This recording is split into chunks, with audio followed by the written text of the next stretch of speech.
तुम आज हो कल नहीं रहोगे, क्या ही फर्क पड़ेगा। ये पृथ्वी आज है कल नहीं रहेगी, क्या ही फर्क पड़ेगा। ये सौरमंडल ही क्यों ना गायब हो जाए, ये आकाश गंगा ही क्यों ना गायब हो जाए, फिर भी क्या ही फर्क पड़ेगा। इस बड़े से विशालकाय ब्रह्मांड पे तुम्हारी इस छोटी सी अस्तित्व का क्या ही फर्क पड़ेगा।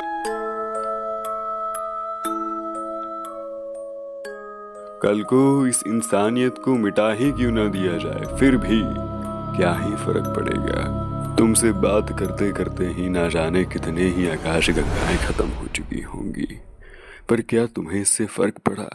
बिल्कुल नहीं, और पड़ेगा भी नहीं, क्योंकि ना तुम कुछ हो ना तुमसे कुछ है। ये सब कुछ तो अर्थहीन है। ना तो ये सत्य है ना ही वो सत्य है। सत्य जैसा तो कुछ भी नहीं है। जो चीज है वो कुछ भी नहीं है। ना तो तुम्हारे आने का कोई कारण है ना ही जानने का कोई कारण होगा।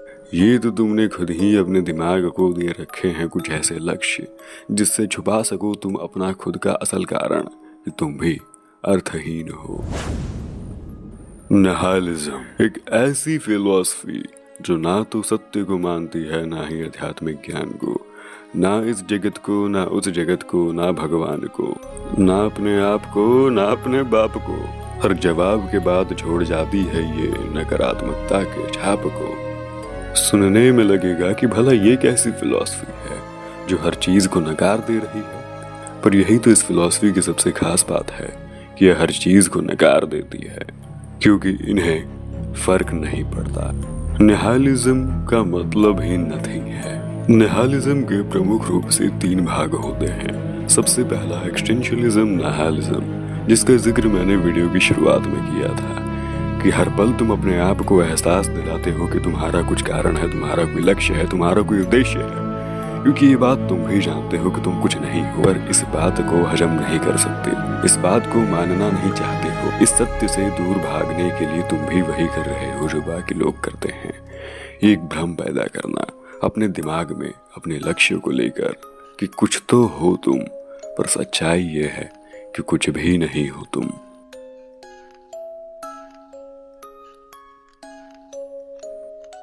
दूसरी आती है एपिस्टेमोलॉजिकल निहिलिज्म, जिसके हिसाब से ये ज्ञान भी कुछ नहीं है, इस ज्ञान से भी कुछ नहीं है। ये ज्ञान भला है क्या? वो ज्ञान जो तुमने ढूंढ निकाला और अब तुम ही पढ़ रहे हो। भला क्या फायदा है इस ज्ञान का? क्या जान पाए हो तुम इस ज्ञान से? क्या कर पाओगे इस ज्ञान से? तुम्हारे रहने या ना रहने से इस विशालकाय ब्रह्मांड पे रद्दी भर का भी असर नहीं पड़ता। तुम्हारे आने से पहले भी ये ब्रह्मांड चल रहा था, तुम्हारे जाने के बाद भी ये ब्रह्मांड चलेगा। आखिर क्या ही जानते हो तुम इस ब्रह्मांड के बारे में? तुम्हें खुद का अंत तो पता नहीं कब होगा और जन्मता की बात करते हो इस ब्रह्मांड की।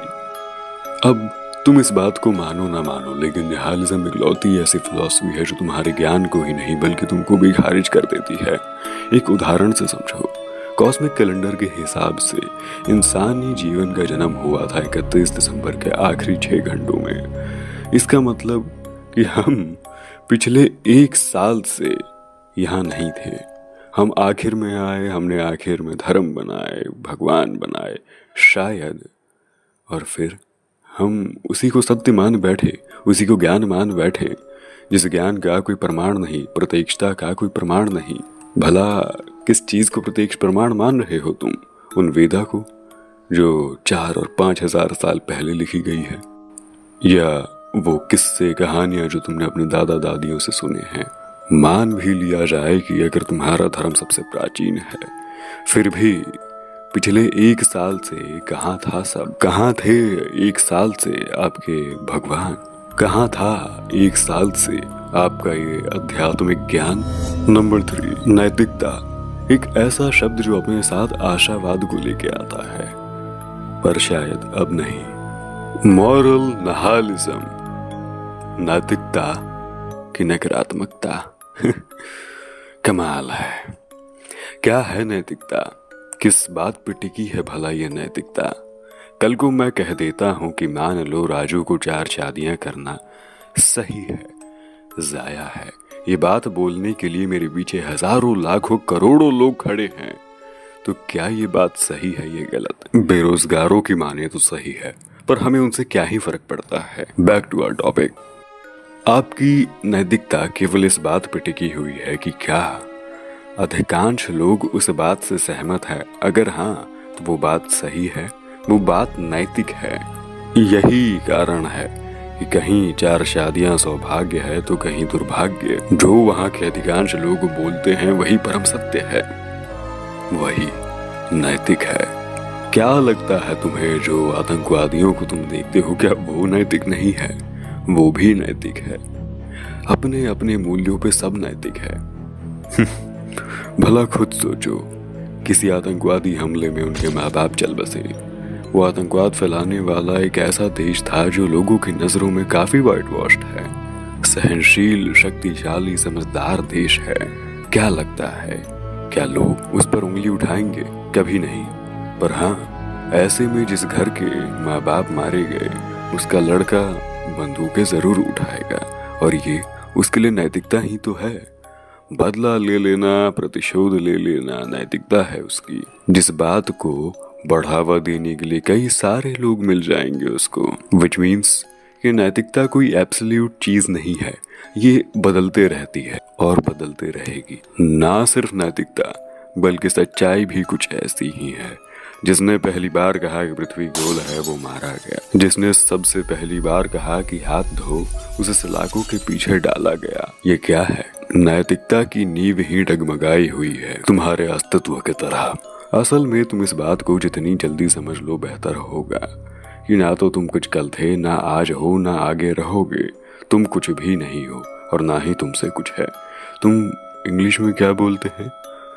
वर्डलेस हो। ये फिलॉसफी ऑल्दो काफी ज्यादा नेगेटिविटी से भरी हुई है, मगर कुछ हिस्से इसके भी बहुत ज्यादा पॉजिटिव है। सपोज अगर कोई चीज मैटर ही नहीं करती है तो तुम्हारी इस जिंदगी को तुम अपने मन से जी सकते हो, क्योंकि कुछ मैटर ही नहीं करती तो बस जी लो, क्या ही फर्क पड़ता है। और इसी से मिलती जुलती एक और फिलॉसफी है जिसे हम एब्सर्डिज्म कहते हैं। हाँ, मिलती जुलती इसलिए नहीं क्योंकि ये भी कुछ वैसे सवाल करती है, बल्कि इसलिए क्योंकि ये दोनों ही इग्नोरेंट फिलॉसफीज है। एक ऐसी फिलॉसफी की कैटेगरी जो नकारात्मकता से भरी पड़ी है, या कहूँ नकार देने से भरी पड़ी है। क्योंकि एब्सर्डिज्म के हिसाब से जब तुम्हें पता ही नहीं कि क्या है वास्तविक सत्य, तो क्यों बर्बाद कर रहे हो अपनी जिंदगी को ढूंढने इन सवालों का जवाब? आए हो तो बस जी लो, कर जाओ वो सब कुछ जो तुम्हें करना है, जैसा तुम्हें जीना है। बेसिकली ये एक ऑप्टिमिस्टिक निहिलिज्म का एक स्टेप आगे का हिस्सा है। ऑप्टिमिस्टिक निहिलिज्म को मैं समझाऊं आसान भाषा में तो ज्यादा कुछ नहीं। अगर किसी चीज से हमें फर्क पड़ता ही नहीं है और कोई याद नहीं रखने वाला है तुमको आगे चल के, तो क्या फर्क पड़ता है? कुछ भी कर लो। अब चाहे कुछ बढ़िया करो, खराब करो, जब किसी को याद ही नहीं रहना तो जो चाहे करो। और यही आती है एब्सर्डिज्म कि जब किसी को कुछ याद नहीं रहेगा, जब याद जैसी कोई बातें ही नहीं रहेंगी, जब बातें करने वाले लोग ही नहीं रहेंगे, तो जो जिंदगी तुम्हारे पास पड़ी है उसे क्यों बर्बाद कर रहे हो ऐसे सवाल जवाब में? बस हर चीज को बाजू करो और जी लो अपनी जिंदगी। पॉइंट टू बी नोटेड, ये दोनों ही फिलॉसफीज इग्नोरेंट फिलॉसफीज की कैटेगरीज में आती है, क्योंकि प्रॉब्लम यह है कि ये फिलॉसफी हर चीज को नकार देने पे उतर आती है। क्योंकि अगर एब्सर्डिज्म के हिसाब से भी जीना है तो हम में और उस कुत्ते में कोई फर्क नहीं है, हम में और उसमें कोई फर्क नहीं है। हमारे पास उन सबसे एक बेहतर चीज है, वो है चेतना, कॉन्शियसनेस। या कहूँ हर ज्ञान को समझने के लिए कॉन्शियसनेस जो हमें चाहिए, जो बुद्धि हमें चाहिए, वो सिर्फ हमारे पास है। और यहीं से आती है सोल्फिज्म, या कहूँ सोलिप्सिज्म। तुम्हें ये समझने से पहले ये समझना होगा कि आखिर इस जगत में दो ऐसी क्या चीजें हैं जो फिलॉसफीज वगैरह को आपस में लड़वा देती है। दो कॉन्ट्रडिक्टिंग चीजें हैं।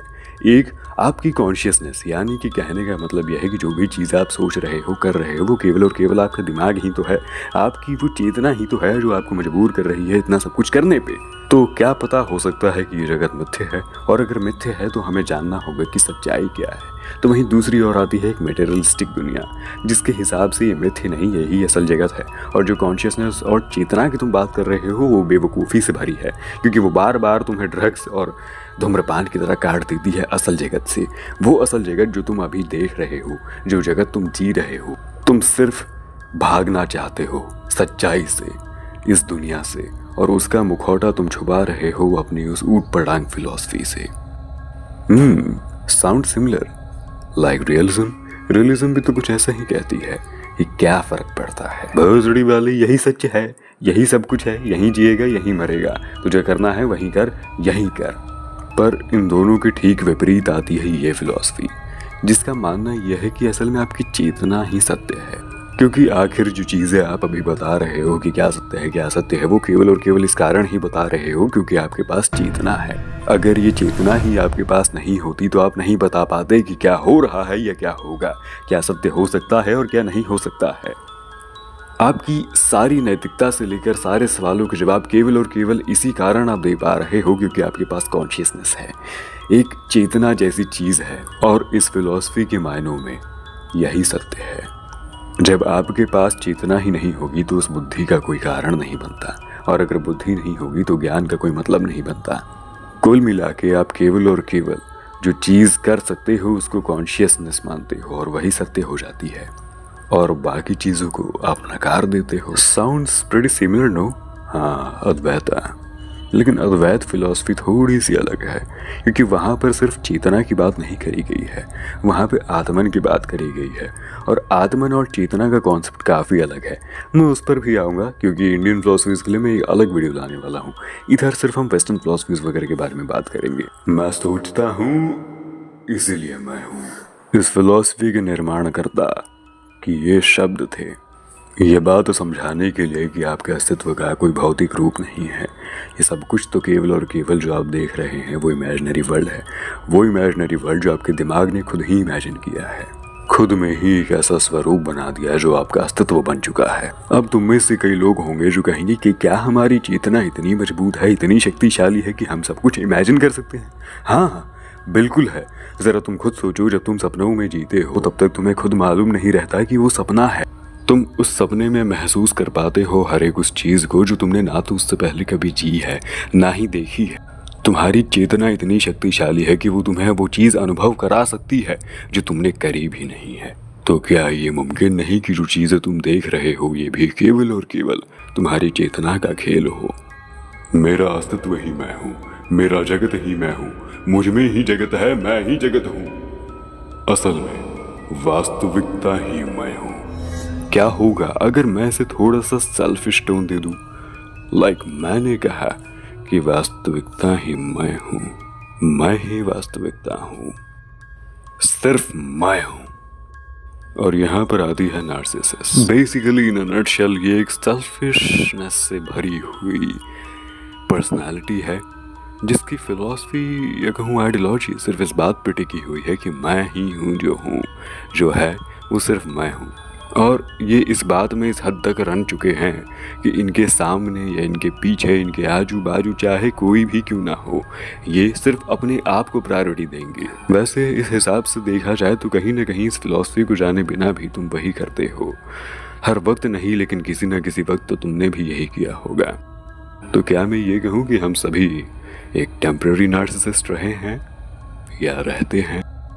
खैर, इसी से एक विपरीत फिलॉसफी भी है जिसके हिसाब से सिर्फ अपना नहीं सबका देखो। कुल मिला के ऐसे एक्शंस लो जिनके आउटकम से सभी के सभी या एटलीस्ट मेजॉरिटी हैप्पीनेस में जाए। एक कॉन्सिक्वेंलिस्ट अप्रोच, यूटिलिटेरियनिज्म, एक ऐसी फिलॉसफी जिसका गोल या कहूँ मेन प्रिंसिपल यूटिलिटी पर बेस्ड है, जो रेफर करता है हैप्पीनेस को, प्लेजर को, सुख को, पर सिर्फ अपना नहीं, अधिकांश लोगों का। और शायद डेमोक्रेसी भी कुछ ना कुछ इसी से मेल खाती है। भला क्या है डेमोक्रेसी? वोट बैंक का चक्कर। जिसकी आबादी ज़्यादा उसे खुश कर दो और तुम जीत गए, तुम्हें मिल गया तुम्हारा राज सिंहासन, जिसको तुम मच्छर की तरह चूस के कमाते रहो पैसे। और जैसे ही अगली बार फिर से सवाल आए उसका जवाब फिर से मेजॉरिटी को खुश करके दे दो। आज मेजॉरिटी में तुम हो, कल कोई और होगा। ये सरकार आज तुम्हारे लिए है, कल किसी और के लिए होगी, क्योंकि सरकार केवल और केवल इसी बात पर चल रही है कि अधिकांश जनता कौन है और उन्हें कैसे खुश कर सकूं मैं। यानी कि तुम्हारी नैतिकता और डेमोक्रेसी तो एक ही प्रिंसिपल पर काम करती है, एक ऐसा प्रिंसिपल जो वाकई में सही और गलत में फ़र्क नहीं समझता। पर इसी को काउंटर करने के लिए हमारे पास आती है ऑब्जेक्टिविज्म, एक ऐसी फिलॉसफी जिसके सही मायनों में अगर आप घुस के जाने तो आपको पता चलेगा कि ये नैतिकता का जो ढोंग आप सभी रच रहे हो अपने आप को ऊंचा साबित करने के लिए या सही गलत का फासला साबित करने के लिए, या जिस सेल्फ इंटरेस्ट को आप सेल्फिशनेस का नाम दे रहे हैं, वो तो एक नेचुरल एक्सप्रेशन है जो हर इंसान में है, जो हर मनुष्य में है, जिसे आप भी नहीं रोक सकते हो। ये आपका एक नेचुरल एक्सप्रेशन, एक नेचुरल इंस्टिंक्ट है। हर किसी को हक है उसकी जिंदगी अपने ढंग से जीने का। ये फिलॉसफी आपकी इस जगत को वैसे ही परसीव करती है जैसी ये है। इनके लिए सच्चाई केवल और केवल एविडेंसेस, रैशनैलिटी और लॉजिक पर डिपेंड करती है। अगर ये तीन चीज़ें आपको एक जगह पर मिल रही है तो वो सत्य क्यों नहीं हो सकता? मेरे ख्याल तो ये जवाब नहीं, यही तो सवाल है कि वो सत्य क्यों नहीं हो सकता। इसके निर्माणकर्ता थे Ayn Rand. I am really sorry, pronunciation मेरी खराब है। Ayn Rand. मैं भी कमाल करता हूँ, जानता था कि इसका नाम कैसे प्रोनाउंस होता है, फिर भी जानबूझ के उसको उस ढंग से प्रोनाउंस करता हूँ जिससे हंसा सकूँ तुम सबको। नहीं हंसे होगे तुम, मैं ये बात भी जानता हूँ, फिर भी वीडियो का मैंने कहीं ना कहीं फ्लो तोड़ा, ये बात जानते हुए भी कि ये कोई ढंग नहीं है, ये कोई ऐसी चीज़ नहीं है जो करने से जो है मुझे कुछ फ़ायदा होने वाला है। फिर भी मैंने किया। क्या सही में ये मैंने किया? मुझे नहीं लगता। भला मैंने क्यों किया, क्या तुम जानते हो? सोचो ज़रा, हर चीज़ को करने का तुम्हारे पास एक कॉज होता है, उसी तरह मेरे पास एक कॉज था कि क्या पता इस तरह करके मैं कहीं ना कहीं लोगों को अपने पास एंगेज कर सकूं। यानी कि जो ये चीज़ मैंने करी वो किसी कॉज की वजह से करी। मेरा कोई पर्सनल बेनिफिट नहीं था इसमें, और ना ही मेरा कोई सेल्फ इंटरेस्ट था कि भाई मन कर रहा है इसको रांड बोल देता हूँ। नहीं, मैंने तुम सबकी बातों में आके ये किया क्योंकि तुम्हें पसंद है। तुम भी इस तरह के प्रोनाउंसिएशन वगैरह करते आखिर कमेंट में, अगर मैं नाम यहाँ पे लिखता तो क्या मेरी फ्री विल वाकई में मेरे पास है? मैं किसी को वोट देने जाता हूँ मान, तो आखिर किस चीज़ के बलबूते पे मैं उसे वोट देता हूँ? वो न्यूज़ चैनल्स के, या वो यूट्यूब वीडियोज़ के, या वो आर्टिकल्स के जो सब के सब बिकाऊ होते हैं? और इन चीज़ों की बुनियाद पे मैं उस आदमी को वोट दे आता हूँ। असल में आपका जो फ्री विल है वो आपका है ही नहीं, वो तो उन लोगों का है जो पावर में बैठे हैं, जो आपसे ऊपर बैठे हैं। जिस लॉजिक और रैशनैलिटी की आप बात कर रहे हैं वो सब के सब बिकाऊ है। कुछ पैसे फेंक के क्या मारिए, आपको फेक रिसर्च पेपर भी मिल जाएंगे। जो प्रोडक्ट आप दुकानों से खरीदते हैं ये सोच के कि ये तो ए ग्रेडेड है, क्या वाकई में है? बिल्कुल नहीं। हज़ारों आपको ऐसी रिपोर्ट्स मिल जाएंगी जो पेड होती है, जो फंडेड होती है। सिर्फ उन कंपनीज़ को बेनिफिट हो इसके लिए वो फेक रिपोर्ट्स बना दी जाती है और वही एडों में चलवाया जाता है, जिसे सोच के और सुन के आपको ये लगता है कि वाह ये प्रोडक्ट कितना बढ़िया है और इसके पास प्रूफ भी है, ये इसे तो मुझे पक्का खरीदना ही चाहिए। और यहीं आप जाते हो फंस, क्योंकि जो फ्री विल सोच के आप उसे खरीदने जा रहे हो वो आपका है ही नहीं। ऑब्जेक्टिविज्म यहीं पर डगमगा जाती है, और इसको डगमगाने वाली नींव की शुरुआत करता है ये डिटर्मिनिज्म। आप हर रोज डिक्टेटरशिप से ही जूझते हो, एक ऐसी डिक्टेटरशिप जिसका आपको अंदाजा भी नहीं है, लेकिन आप हर रोज उसी को जीते हो, उसी को जानते हो, उसी को मानते हो। तुम्हें तो खुद भी नहीं पता कि जो गोल तुमने अपनी जिंदगी में चुना है वो तुम्हारा ही है। तुम्हारे माँ बाप ने कहा वो बनना है तो तुम बनना चाहते हो, पर क्या कभी अपने आप से पूछा है कि तुम वाकई में वही बनना चाहते हो, वही करना चाहते हो? जवाब आएगा बिल्कुल नहीं। केवल और केवल किसी औरों की बातों में आके तुम वो कर रहे हो। भेड़ चाल वाली मेंटालिटी भी तो यही है आखिर, एक फोमो क्रिएट कर देना कि अगर वो 10 लोग कर रहे हैं तो मैं भी करूँगा। और शायद तुम्हें लगता है कि तुम्हारी फ्री विल है, तुम्हें पसंद है। असल में तुम्हें क्या पसंद है और क्या पसंद नहीं है ये तो तुम्हें भी नहीं पता। तुम किसी और के बहकावे में आके उस चीज़ को पसंद करने लग जा रहे हो जो क्या पता तुम्हें ना पसंद हो। बचपन में तुम्हें कई चीज़ें होंगी जो पसंद होंगी, लेकिन बड़ी होते होते तुम्हें वो चीज़ में इंटरेस्ट नहीं रहा। जानते हो क्यों? ना, बड़प्पन नहीं है वो, अफेक्शन का ख़त्म होना है। अफेक्शन एक ऐसी कुत्ती चीज़ है जो आज है और कल नहीं रहेगी। तुम्हें अफेक्शन किसी भी चीज़ को लेके हो सकता है, पेड़ पौधे, कुत्ते, जानवर, बिल्ली, कॉकरोच को भी लेके। और यही तो इसकी सबसे ख़राब बात है कि सबसे पहले तो ये तुम्हें उसकी ज़रूरत महसूस कराएगी, उसकी प्रेजेंस को महसूस कराएगी कि कितना ज़रूरी है वो, कितना बड़ा इम्पैक्ट छोड़ता है वो मुझ पे। मगर एक वक्त के बाद ये डिग्री गिरते जाएगी और तब तुम्हें वही इंसान सिर्फ एक इंसान जैसा ही लगेगा, एक आम इंसान जैसा। मतलब तुम्हारी चेतना ने भी तुम्हें धोखा दे दिया, तुम्हारे दिमाग ने भी तुम्हें धोखा दे दिया। तो अब भला कैसे कह सकते हो कि वही सत्य है? क्या सत्य है? जो वीडियो मैं बना रहा हूँ, क्या ये मैं अपनी मर्जी से बना रहा हूँ? बिल्कुल नहीं। मुझे व्यूज़ चाहिए जिससे मैं पैसे कमा सकूँ। जिन पैसों से मैं वही आरामदायक ज़िंदगी जी सकूँ जिस ज़िंदगी से मैं पूछता हूँ कि सत्य क्या है। और ऐसा मैं क्यों कर रहा हूँ? क्योंकि समाज में पैसा ही आज का नया धर्म है, वही सेंट्रल आइडियोलॉजी है और वही फिलॉसफी है। आज इस वीडियो की डिमांड है, लोग सुनना चाहते हैं इसलिए मैं सुनाना चाहता हूँ। पर क्या ये मेरी मर्जी है? नहीं। क्या ये तुम्हारी मर्जी है कि तुम सुनना चाहते हो? नहीं। औरों से अलग हट के अपने आप को यूनिक बताने के लिए एक ऐसा मुखौटा पहन रहे हो, या कहूँ पहनाया जा रहा है तुम्हें, जिससे छुपा सको तुम अपने अंदर की बातें, अपने अंदर की वो बातें, अपने अंदर की वो लहजे जो तुम्हें पसंद है, जो तुम वाकई में करना चाहते हो। तुम्हारे तुम मोटिव तक तुम्हारे नहीं है, वो सिर्फ और सिर्फ एक कॉज पे डिपेंड करते हैं। ये कहूँ एक ऐसी चीज़ पे डिपेंड करते हैं जो तुम्हें मिल जाए तो तुम अपने खुद का कारण ही बदल लोगे। कॉज कुछ भी हो सकता है, शायद सामाजिक बढ़ोतरी, आर्थिक बढ़ोतरी या प्यार। पर हाँ, ये वो चीज़ें हैं जिनकी वजह से तुम अपना फ्री विल भी ख़त्म कर देते हो। वो फ्री विल जो तुम्हारे पास तुम्हें कभी शुरू से ही नहीं मिला। सोसाइटी में पहले से ही सेट किए गए पैरामीटर्स पर तुम चल रहे हो और फिर जो फ्री विल लेते हो वो फ्री विल कहते हो, कमाल करते हो, या कहूँ कमाल करवाया जाता है तुमसे। डिटरमिनिज्म के अलग अलग फैक्टर्स होते हैं और उसी पर बेस्ड इसकी काफ़ी सारे डिस्टिंग्विशन है। इसके ऊपर डिटेल वीडियो अगर तुम्हें मे बी इन फ्यूचर चाहिए होगी तो मुझे बता सकते हो, क्योंकि ये बहुत ज़्यादा एक वास्ट टॉपिक है, इसे एक वीडियो में और सिर्फ एक स्निपेट में कवर करना काफ़ी मुश्किल है।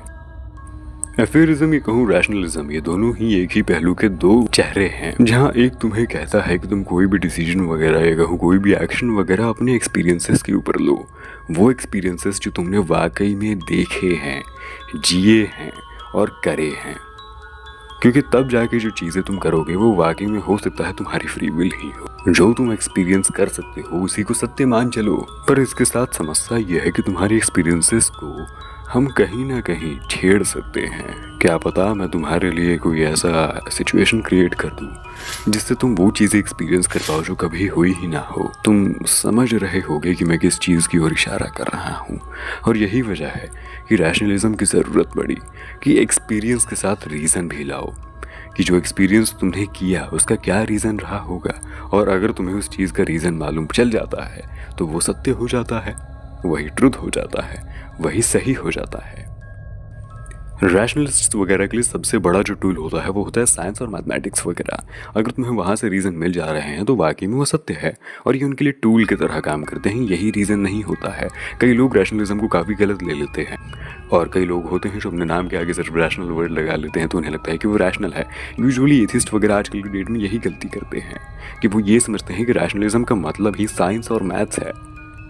पर भला मैं किन बेवकूफ़ों के बारे में बात कर रहा हूँ जो रैशनल हो तो रहे हैं लेकिन उनको उसका मतलब ही नहीं पता, और मतलब पता भी है तो उनके भगवान के इस कॉन्सेप्ट को नकार देने का रीज़न ही नहीं है उनके पास। फिर भी बैठे हैं एक गद्दी लिए, ये बात समझते हुए कि वो बाकियों से यूनिक है। पर जानते हो क्या, तुम सब अपने में ही यूनिक हो, और यही तो कारण है कि तुम सब एक हो। तुम्हारी अनेकता ही तुम्हें एकता में लाती है। क्या हुआ, इतना सब कुछ जान के क्या दिमाग झल्ला गया? अगर नहीं तो एक और चीज़ जान लो कि तुमने सुना नहीं, वापस से सुन लो। और अगर झल्ला गया तो एक और चीज़ वापस से सुन लो। पहले तुम एग्जिस्ट करते हो, उसके बाद तुम्हारी चेतना, और उसके बाद तुम्हारी वो डिवाइन पावर या वो तुम्हारी जितनी भी फिलॉसफीज है वो सब। तो असल में तो तुम एग्जिस्ट करते हो, तभी तुम्हारा दिमाग है, तभी तुम्हारी चेतना है, और तुम्हारी चेतना से ही ये सारे थॉट्स निकले हैं। और यही तो है एक्सटेंशनलिज्म। ये philosophy 18th and 19th century में यूरोपियन साइड में डेवलप हुई थी, एक ऐसे एब्सर्ड वर्ल्ड को टैकल करने के लिए जिसका कोई मीनिंग ही नहीं है। इस मीनिंगलेस यूनिवर्स वगैरह के लिए ये फिलॉसफी काफ़ी ज़्यादा तुकता थी उस समय, क्योंकि ये किसी चीज़ को नकारती नहीं बल्कि आकार देती है आपकी एग्जिस्टेंस को। ये पहले आपको सर्वोच्चतम कहती है, उसके बाद बाकियों को। प्रायोरिटाइजेशन की बात है शायद, कि पहले आप आए, पहले आप हो, और पहले आप ही रहोगे, क्योंकि जब तक आप नहीं हो आपके पास वो दिमाग नहीं है जिससे चेतना उत्पन्न होती है, और जब तक वो चेतना उत्पन्न नहीं होती तब तक उस बुद्धि का कोई मतलब नहीं रहता, और अगर उस बुद्धि का कोई मतलब नहीं रहता तो उस ज्ञान से तुम कुछ भी नहीं कर पाओगे, और अगर वो ज्ञान ही तुम्हारे पास नहीं रहेगा तो जितनी भी चीज़ें मैं बोल रहा हूँ या जो तुम सुन रहे हो उसका कोई मतलब ही नहीं रहेगा। खैर मैं थक गया, काफ़ी ज़्यादा मैंने बोल दिया और ये सारी की सारी ऑडियो मैंने जो है सिर्फ एक ही टाइम पे रिकॉर्ड करी है। मुझे रिकॉर्ड करने में मुश्किल से शायद करीबन 22 मिनट लगे होंगे। तो भाई देखो मैं थक गया हूँ। आज के इस वीडियो में बस इतना ही। अगर तुम्हें पसंद आई हो तो ठीक है, लेकिन क्या तुमने एक चीज़ नोटिस करी, ये सारी की सारी फिलॉसफीज एक दूसरे से कोरिलेटेड ही है। अगर तुम एक के बारे में जानते हो तो दूसरा जानना तुम्हारे लिए अपने आप ज़रूरी हो जाता है। अगर एक सवालों के जवाब ढूंढ लेता है तो वो सवाल खड़े करके भी जाता है जिनका जवाब देने के लिए एक न्यू फिलॉसफी, ये कहूँ एक दूसरी फिलॉसफी की ज़रूरत तुम्हें पड़ ही जाती है। इसका मतलब तुम भी इस साइकिल में फंसे रह गए हो फिलॉसफी और फिलॉसफी के। फिलॉसफी कई लोगों के हिसाब से फेल्ड प्रोडक्ट है, क्योंकि ये फिलॉसफीज ही थे जो आपके अस्तित्व का कारण जानने में कभी भी सक्षम नहीं हो पाए। यही तो कारण बना कि अलग अलग रिलीजन्स बने अपने अपने गोल्स के साथ। अगर फिलॉसफी से जवाब मिल जाता तो हमें ज़रूरत ही नहीं पड़ती इतनी सबको जानने और मानने की। खैर मैं भी कौन हूँ, मेरे पास भी कौन सा कोई परम ज्ञान है। जो भी हो, मिलता हूँ मैं अगली वीडियो में। तब तक के लिए सब्सक्राइब और जो बची हुई फिलॉसफीज उनका नाम लिख देना, मैं कमेंट सेक्शन में एक्सप्लेन कर दूंगा, क्योंकि इस वीडियो में कवर करना मेरे लिए बेहद मुश्किल है। और इसी साइकिल से आज़ाद करने के लिए एक और फिलॉसफी के बारे में क्यों ना मैं तुम्हें बता दूँ, स्टोइसिज्म। तुम लोगों ने कई बार इसका नाम सुना होगा और शायद सोच रहे होगे कि इतनी लंबी वीडियो में मैंने इसका मेंशन अभी तक क्यों नहीं किया, क्योंकि आखिर इसे मैं मेंशन करूँ ही कैसे। अगर मैं इसकी बात पहले ही कर देता तो तुम इसका मतलब ही नहीं समझ पाते, इसकी ज़रूरत ही नहीं समझ पाते। स्टोइसिज्म एक ऐसी फिलॉसफी जो टारगेट करती है आपके इनर पीस पे, आपके अंदरूनी सुख पे। आप हर चीज़ को कंट्रोल नहीं कर सकते हो, हर चीज़ पे आपका काबू नहीं है। कुछ चीज़ें हो जाती है जो आप भी नहीं काबू कर सकते हो। रेदर देन उसके ऊपर क्राई करने से बेहतर होगा कि आप आगे बढ़े, ढूंढे, समझे। और मान लो आपकी लाखों करोड़ों की संपत्ति एक बार में ढह जाती है, आप रोओगे, चिल्लाओगे। किस उम्मीद में चिल्ला रहे हो, किस उम्मीद में रो रहे हो? क्या वो वापस आएगी? क्या कुछ हो पाएगा? वो आए या ना आए उसका तो नहीं पता, लेकिन जो चीज़ तुम्हारे पास आ जाएगी वो है तुम्हारा अंदरूनी सुख, क्योंकि तुमने अपने इनर पीस को एसोसिएट ही इस मटेरियलिस्टिक वर्ल्ड से कर रखा है। एक ऐसे मटेरियलिस्टिक वर्ल्ड से जो कब डगमगा जाए किसी को नहीं पता, कब ख़त्म हो जाए किसी को नहीं पता। स्टोइसिज्म आपके नेगेटिव थॉट्स वगैरह को एक पॉजिटिव वे देता है, एक ऐसा नज़रिया आपके नकारात्मक और मनोबल तोड़ देने वाली घटनाओं को, जिससे आप कुछ नया कर सको, कुछ आगे बढ़ सको, कम से कम कुछ तो कर सको। स्टोइसिज्म को सिर्फ शब्दों में बयां करना बहुत ही मुश्किल है। स्टोइसिज्म एक ऐसी फिलॉसफी है जिसके ऊपर पूरी की पूरी 2 से 3 घंटे की डिस्क्रिप्टिव डॉक्यूमेंट्री भी बन जाएगी, तब भी ये अधूरी रह जाएगी। ये अपने साथ कई सारी चीज़ों को लेके आती है। तो हाँ, अगर तुम्हें इनमें से किसी भी फिलॉसफी वगैरह के ऊपर डिटेल्ड वीडियो चाहिए तो मुझे कमेंट सेक्शन में बता सकते हो।